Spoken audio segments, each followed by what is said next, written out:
नमस्कार विद्यार्थी मित्रांनो, आज आपण आपत्ती व्यवस्थापन या पाठावरील स्वाध्यायाची माहिती घेणार आहोत. प्रश्न पहिला, आमच्यातील वेगळे कोण आहे? अ. दुष्काळ, भूकंप, ढगफुटी, रेल्वे अपघात. वेगळा शब्द रेल्वे अपघात. कारण इतर सर्व नैसर्गिक आपत्ती आहेत. आ. अवर्षण, अतिवृष्टी, वादळे, सुनामी. वेगळा शब्द वादळे. कारण इतर सर्व पाण्याशी संबंधित आपत्ती आहेत. ई. शिलारस, उष्ण चिखल, राख, टोळधाड. वेगळा शब्द टोळधाड. कारण इतर सर्व ज्वालामुखीतून निघालेले पदार्थ आहेत. ई.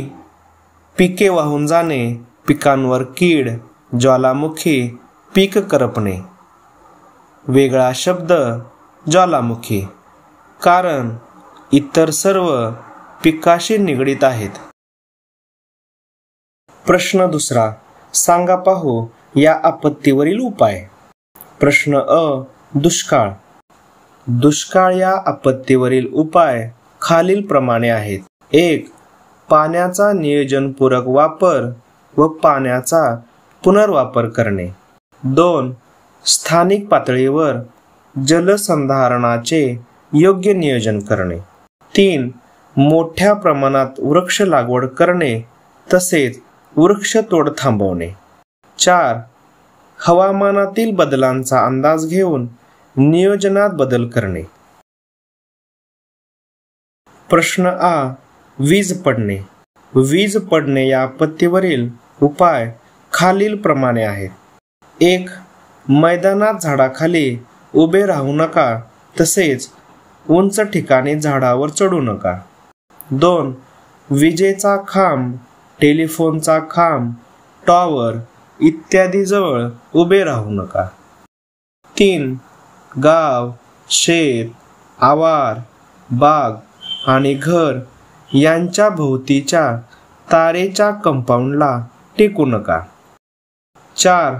दुचाकी वाहन, सायकल, ट्रॅक्टर, नौका यावर असाल तर तात्काळ उतरून सुरक्षित ठिकाणी जा. 5. 2 व्यक्तींमध्ये अंदाजे 15 फूट अंतर राहील याची काळजी घ्या.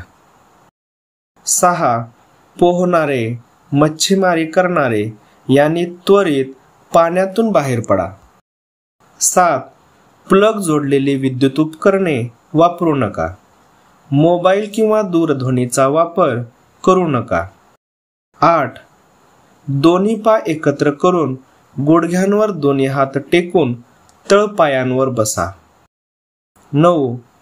पायाखाली कोरडे लाकूड, प्लॅस्टिक, गोणपाट, कोरडा पालापाचोळा ठेवा. 10. आवश्यकता वाटल्यास आपल्या घरावर तडित रक्षक बसवून घ्या. प्रश्न ई. वादळे. वादळे या आपत्तीवरील उपाय खालील प्रकारे आहेत. 1. इमारतीवर पडून नुकसान करू शकणारी झाडे नियमित छाटा. 2. आपण घराबाहेर असल्यास नेमके कोठे आहोत ते जवळपासच्या नातलगांना, मित्रांना कळवा. 3. तुम्ही स्वतः बाहेर असला तर सुरक्षित ठिकाणी आश्रय घ्या. 4. गॅस रेग्युलेटरचा स्विच बंद करा. वीज पुरवठा खंडित करा. 5. घरापासून दूर असणाऱ्या इतर लोकांना घरात तात्पुरता आश्रय द्या. 6. नातलगांना, मित्रांना संभाव्य संकटापासून सावध करण्यासाठी फोन करा. प्रश्न ई. ढगफुटी. ढगफुटी या आपत्तीवर खालील प्रमाणे उपाय आहेत. 1. हवामान खात्याच्या अलर्टवर आधारित रिअल टाइम माहिती देणाऱ्या प्रणालींचा वापर करणे. 2. डोंगराळ भागात झाडांची तोड रोखणे व वृक्षारोपण करणे. 3. नैसर्गिक नाल्यांचे व्यवस्थापन तसेच सांडपाण्याचे व्यवस्थापन करणे. 4. मोबाईल अलर्ट सिस्टीमद्वारे नागरिकांना तात्काळ संदेश पाठवणे. 5. बचाव कार्य, आपत्कालीन प्रतिक्रिया, प्राथमिक उपचार यासाठी स्थानिकांना प्रशिक्षण देणे. प्रश्न 3. सत्य की असत्य ते सकारण सांगा. प्रश्न अ. वादळ येणार आहे ही माहिती गुप्त ठेवायची असते. हे विधान असत्य आहे, कारण 1. वादळ ही एक नैसर्गिक आपत्ती आहे. 2. वादळाच्या अचानक उद्भवण्यामुळे मोठ्या प्रमाणात जीवित व वित्तहानी होते. 3. आपण नैसर्गिक आपत्ती टाळू शकत नाही, पण त्याची तीव्रता नक्कीच कमी करू शकतो. अत्याधुनिक यंत्रणा वादळापासून वाचवण्यासाठी फायदेशीर ठरतात. म्हणून वादळ येणार आहे ही माहिती गुप्त ठेवायची नसते. प्रश्न आ. आकाशात वीज कडाडत असताना पोहू नये. हे विधान सत्य आहे, कारण 1. पाणी हे विजेचे सुवाहक आहे. 2. पोहत असताना वीज पडली तर ती प्रवाहित होऊन थेट शरीरातून जाऊ शकते, ज्यामुळे शॉक, गंभीर इजा किंवा मृत्यू होऊ शकतो. म्हणून आकाशात वीज कडाडत असताना पोहू नये. प्रश्न ई. ज्वालामुखीचा उद्रेक टाळता येणे शक्य आहे. हे विधान असत्य आहे. ज्वालामुखीचा उद्रेक टाळता येणे शक्य नाही, कारण 1. ज्वालामुखीचा उद्रेक ही नैसर्गिक घटना आहे. 2. ज्वालामुखीचा उद्रेक मानवी शक्ती अथवा तंत्रज्ञान थांबवू शकत नाही. प्रश्न ई. अतिवृष्टीमुळे दुष्काळ पडतो. हे विधान सत्य आहे, कारण 1. अतिवृष्टी झाल्यामुळे पुरात पिके वाहून जातात किंवा पिकांचे नुकसान होते, यामुळे दुष्काळ पडतो. 2. अवर्षण, अतिवृष्टी व पूर, तापमानातील बदल, टोळधाड, भूकंप इत्यादी दुष्काळ पडण्याची कारणे आहेत. प्रश्न 4. खालील प्रश्नांची उत्तरे तुमच्या शब्दात लिहा. प्रश्न अ. सुनामी म्हणजे काय? ती कशी निर्माण होते? सुनामी महासागराच्या तळाशी होणाऱ्या भूकंपामुळे तसेच ज्वालामुखीमुळे निर्माण होणाऱ्या पाण्याच्या मोठ्या लाटांना सुनामी म्हणतात. सुनामीची निर्मिती.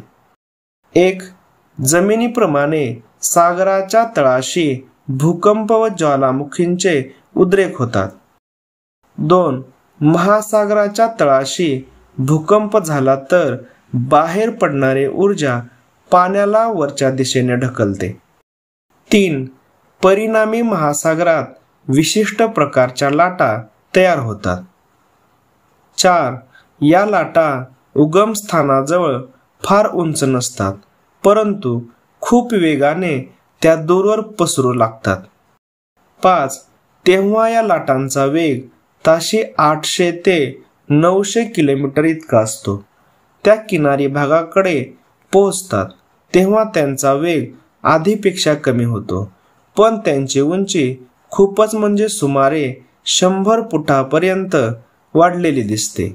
अशा प्रकारे सुनामीची निर्मिती होते. प्रश्न आ.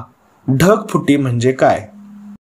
शीघ्र संगणन क्रियेमुळे अचानकपणे एखाद्या विशिष्ट व लहान अशा भूभागावर सुमारे 100 मिलीमीटर प्रति तास किंवा त्यापेक्षा अधिक प्रमाणात पाऊस पडतो, याला ढगफुटी म्हणतात. प्रश्न ई. ज्वालामुखीचे परिणाम स्पष्ट करा. ज्वालामुखीचे परिणाम खालील प्रमाणे आहेत. 1. शिलारस, बाष्प, उष्ण चिखल, गंधक इत्यादी रासायनिक पदार्थ भूपृष्ठावर येऊन साचतात. त्यामुळे डोंगर व टेकड्या यांची निर्मिती होते. 2. ज्वालामुखीतून बाहेर पडणारी राख आणि वायू यांमुळे वातावरण प्रदूषित होते. 3. अनेकदा ज्वालामुखीमुळे पाऊस पडतो. 4. उष्ण वायूमुळे तापमानात वाढ होते. 5. उष्ण चिखलाखाली जंगल, वस्त्या गाडल्या जातात. प्रश्न ई. विजेपासून जीवितहानी टाळण्यासाठी कोणते उपाय आहेत? विजेपासून जीवितहानी टाळण्यासाठी खालील उपाय आहेत. 1. मैदानात झाडाखाली उभे राहू नये, तसेच उंच ठिकाणी झाडावर चढू नये.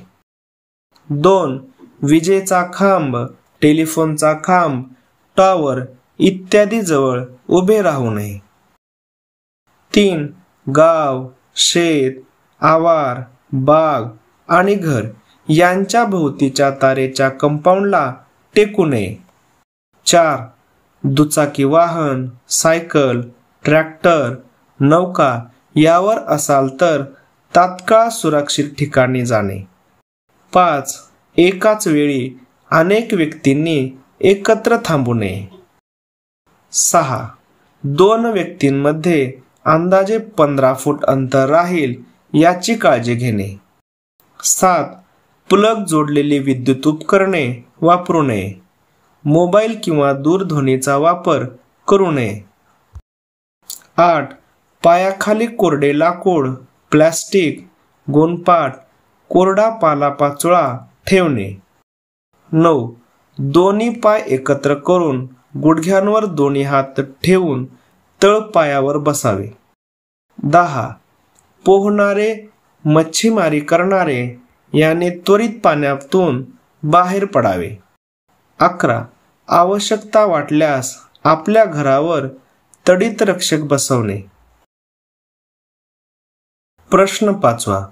महाराष्ट्रामध्ये आपत्ती व्यवस्थापना अंतर्गत महापूर, दरडी कोसळणे अशा आपत्तींवर कोणकोणत्या उपाययोजना केलेल्या आहेत? महाराष्ट्रात आपत्ती व्यवस्थापन योजनेअंतर्गत खालील उपाययोजना केलेल्या आहेत. 1. महापुरासाठी उपाययोजना.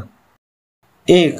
धरणे, बंधारे यांची तटबंदी मजबूत केली जाते. 2.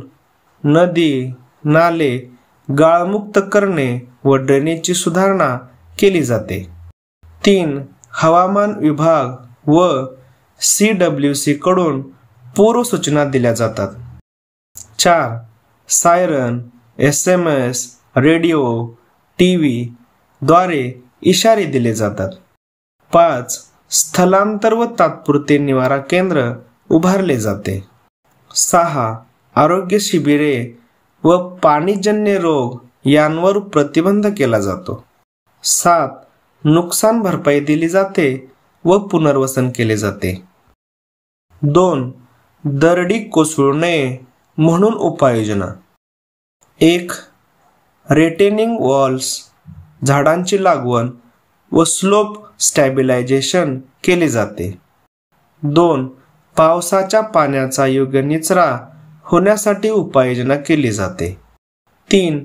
भूगर्भीय निरीक्षण केले जाते व खनन, बांधकाम नियंत्रित केले जाते. 4.